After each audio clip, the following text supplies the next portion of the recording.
Today is Sunday and it's a beautiful day. I'm heading up to Vermont to install a vinyl gate on a fence that I had put in a few weeks ago when we got the new hot tub. We've done a lot of work up here throughout the summer. We already had a back deck established with a fire pit, seating, patio lights, and all that, but we didn't have much for landscaping. So this summer we wanted to do a hot tub, but we also had to do all the things that went with it. Retaining wall, drainage, some new shrubs. We had to do a patio to set the hot tub on. So we finally got that all done a couple weeks back, and I wanted to put up a privacy fence so that traffic on the street couldn't see back into the yard. The fence was kind of the final piece, and now I'm going to install the gate. I think it's going to be incredibly cozy and quiet out there, incredibly private. It's such a big deal for people to not be seen while they're enjoying themselves, whether it's grilling, sitting in the hot tub, around the fire pit. They just don't want people gawking at them, and I totally understand that. So we're going to get this wrapped up just in time for fall. This is the approach as you come up to the front of the house with the vinyl fence, and this is the gate that we're going to be installing today.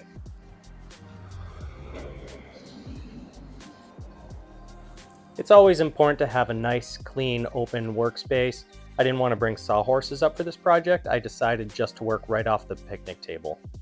So I'm not typically one for using the instructions, but this fence gate is actually applicable for two different styles of fence kits.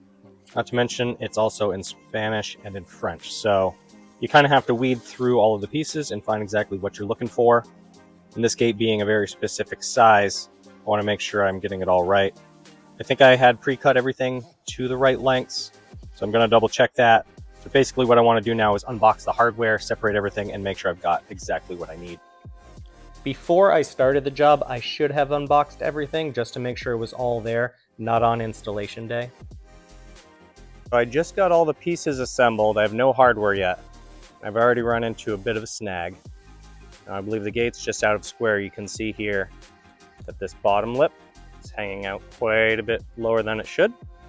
This one a little bit too. And the top is about the same. So what I've got to do, I think I'm going to put this on the ground and make sure everything is tight as possible. Put a tape measure, go corner to corner, and make sure we're square. Hitting one other small issue with the manufacturing. This bottom part is bottomed out here, but it's sticking out at the top, pushing this cap up. So I need to either trim that down or find another way to adjust this so they come together tighter.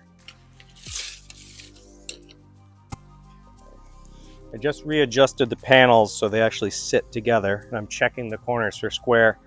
80 and 7/8, 80 and 5/8. So we're about a 1/4 inch off.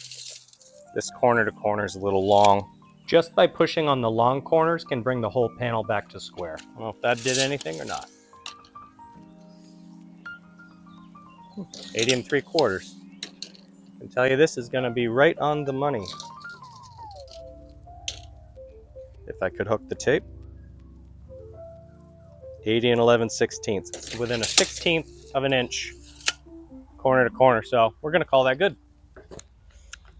Looks like the instructions call for a 1/4 inch hole for these bolts. That makes sense because they look about 3/16, a little less shaft. And these not having a point like a wood screw, you don't want these to catch going through the material. You want them to slide loosely and attach to the nut on the back. That's where the strength's going to come in. So it looks like I've got a 1/4 inch bit right here. I'm going to mark these holes and drill right through. I think I'm actually going to do a pilot bit on this. So if you're unfamiliar with what a pilot bit is, it's just a much smaller bit that's going to create a guide hole through the material. So you're not relying on the bigger bit to take you all the way through.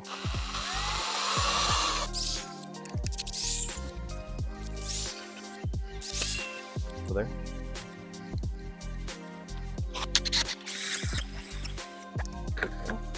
That definitely happens sometimes. This is an older drill, so the chuck is kind of wearing out.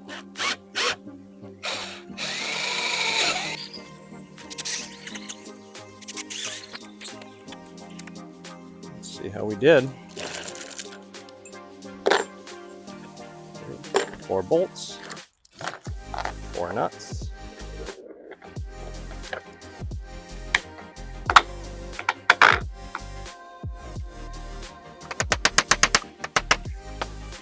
Nope. I think what I'm going to do is drill from the backside and enlarge the holes a bit.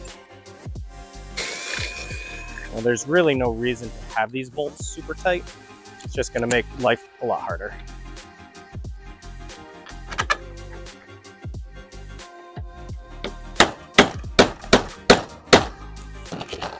You just got to spin that so the hex or the rectangular part of the bolt lines up with the square part of the bracket.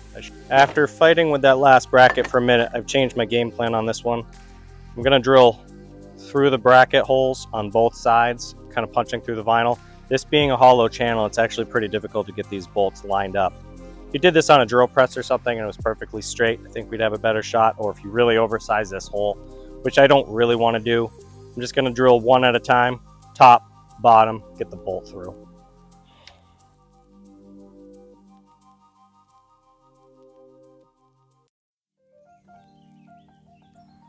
That did it. It actually worked out pretty good. So I'm going to do the other 3, then we're going to move on to the hinges. The plans called for an open-ended wrench to tighten the bolts and the nuts, but sockets are much easier to use, and that's what I happen to have on hand.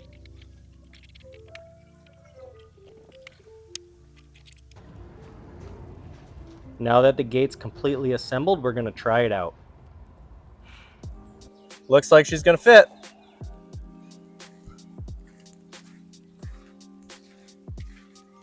So the question is how high? The instructions say 2-inch minimum off the ground, but I've kind of already got a ground to bottom measurement established there. So I think what I'm going to do is find some blocking or something and get this up and just kind of see what it looks like at a distance. As it just so happens, I have a few concrete blocks kicking around. Sure, I have some wood shims in the basement. We'll see where this gets us. The reveal actually looks pretty good. I think the thing to do would be to start a screw, probably in the top hinge or the bottom hinge, and then kind of walk it, see where it needs to go. Of course, I forgot my 2-foot level, so may have to just go on the reveal. These posts I'm pretty sure were plumb, but you do want the top level and the sides plumb. So let me see if I have anything. So what I do have is a torpedo level.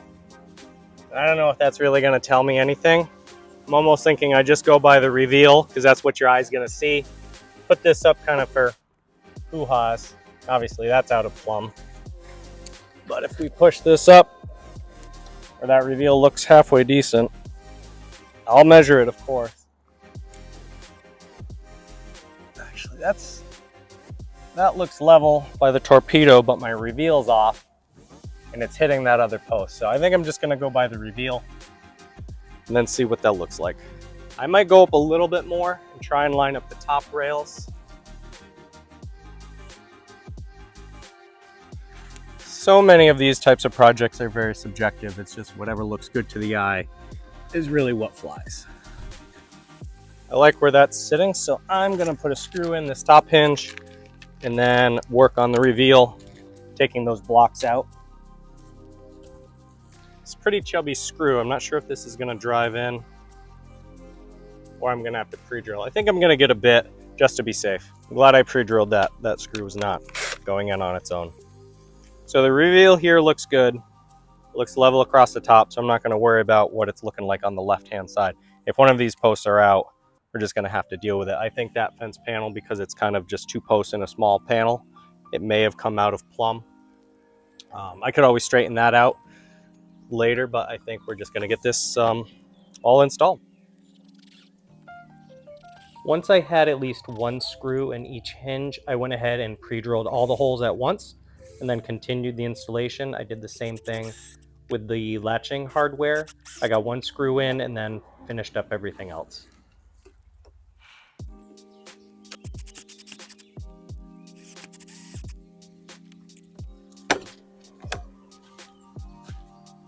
So that concludes the gate installation. We're just gonna put the tools away and wrap up, and we're out of here. Now that the gate is finally installed, I think we've got the privacy out here in the backyard that I've been wanting to get for some time. We've got some more shrubs to put along this retaining wall that'll really add to the privacy. These arborvitaes grow pretty quickly, so within a couple years, they'll be up higher that we probably won't even see much of the neighboring line. And this is just going to be really great for people enjoying the hot tub and the fire pit, kids out here playing games, so we don't have to worry about the neighbors or the street traffic.